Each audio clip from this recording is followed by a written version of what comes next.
Hey, welcome to Gunny Sharp Talk. Thought I'd do a couple videos today. We're doing them outside, pretty nice out. I want to do a video on a couple diamond compounds. I always try to be fair and partial with these and just give facts. So let's do this one first. These are both 1 micron compounds, so I'm going to do them both on the same video. This is the Knife House 1 micron diamond honing spray. I don't know if you guys can see that. This one is like a lot of sprays, a lot of compounds. You can see in the bottom the diamond separates. The only reason it's even cloudy right now is because I picked it up and carried it outside. This will separate completely and all the diamonds will go to the bottom. So you have to shake it. And the one issue that can come of this is when they separate like that, you don't always get even coverage of diamond, for one.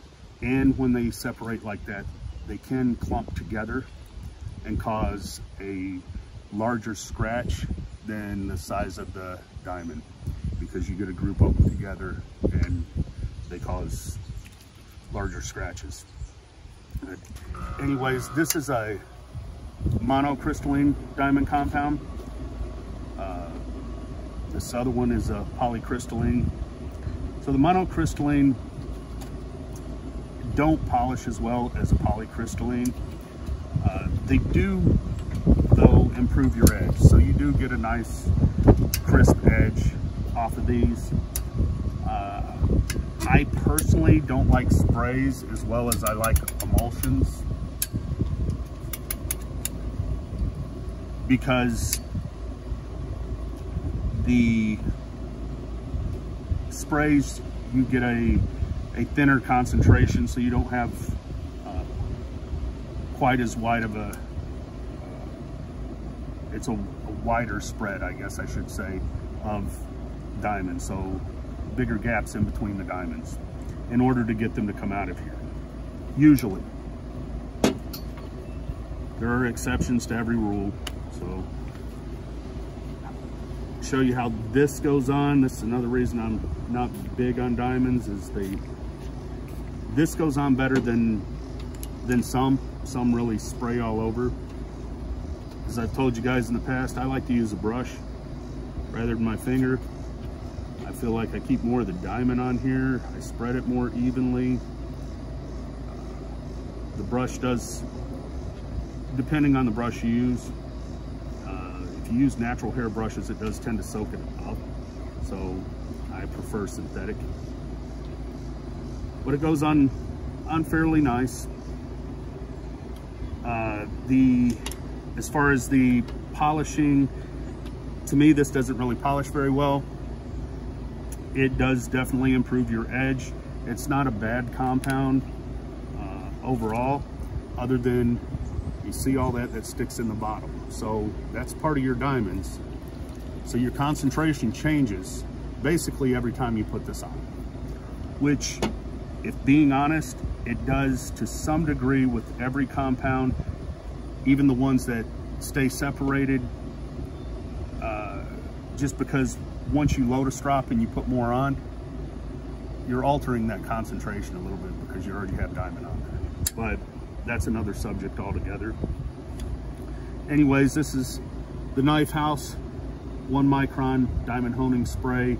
I don't know how much it is. I'd have to look it up. This was sent to me by a viewer, and I was asked to check it out. In fact, I'll be sending it back to him here this next week. And then we have a diamond emulsion from the Ukrainian Diamond and Tool. It's also a 1 micron. This was manufactured July 25th.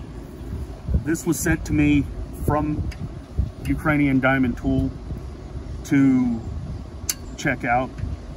Again, if you look in here, you see the diamond at the bottom, it separates. I can turn it upside down and there's all your diamond. It's in the bottom of the container. So you have to shake this thoroughly. If it's been setting for a while, and this has been setting for a few days, so after a few days it separates. This is an issue that you run into with a lot of these liquid compounds. It's expensive to find a carrier that will keep them suspended for lengthy periods of time.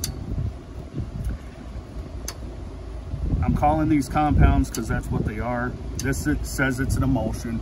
It's really a slurry because it's a water base. The reason why it's called an emulsion is because they got started being called that a while back when these first started coming out from other manufacturers. So we all call them emulsions.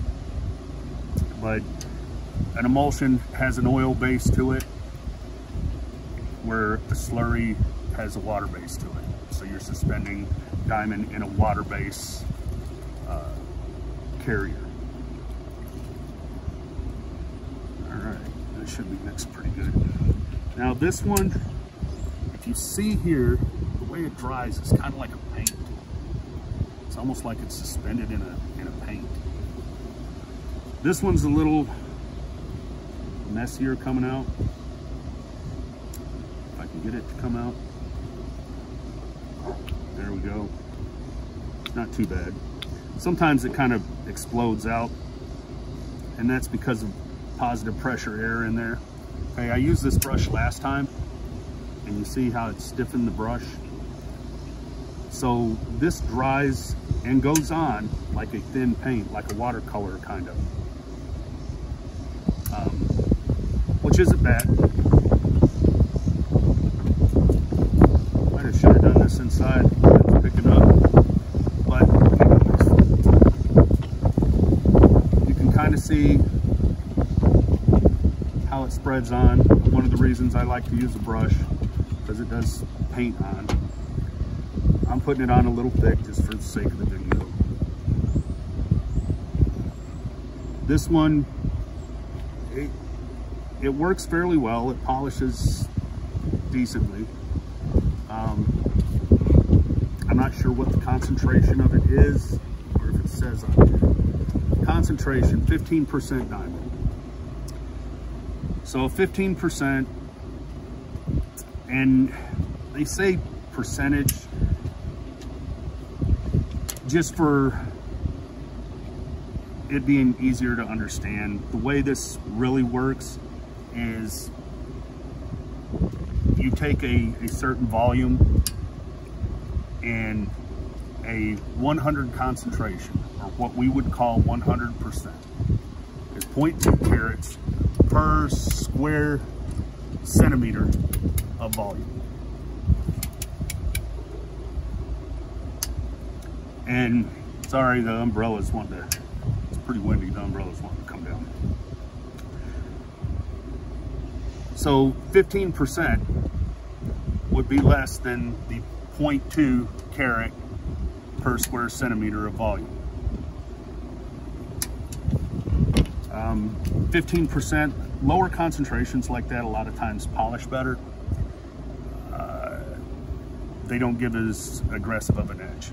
So the idea behind some of these compounds is finding that right combination. What is good in the industry for polishing is not good in the industry of knife sharpening. It will polish a bevel, but it doesn't give you that bite that you're looking for. So a 15% is going to polish better than it is going to give edge aggression. Using it over the past month or so, it hasn't done bad. Like I said, it polishes okay. I would like to see them up the concentration a little bit in it. In fact, I'll contact them because they just started making this, and this is like a test run, to be fair to them. So when I contact them, I'll talk to them about the concentration. I think this would do pretty decently if they up the concentration. Biggest two downsides for me is it dries a little hard, which leaves potential for scratches when you're trying to polish. So once you get below 1 micron, I would be concerned that the way it dries is going to be hard enough to scratch your finish. It may not be. That's something that would have to be tested to see. And I don't like that it separates so readily. So my number one thing with this is an issue with the diamonds. It would be an issue with the carrier, if I have any. Is this something I would use? I wouldn't be objectionable to using it, but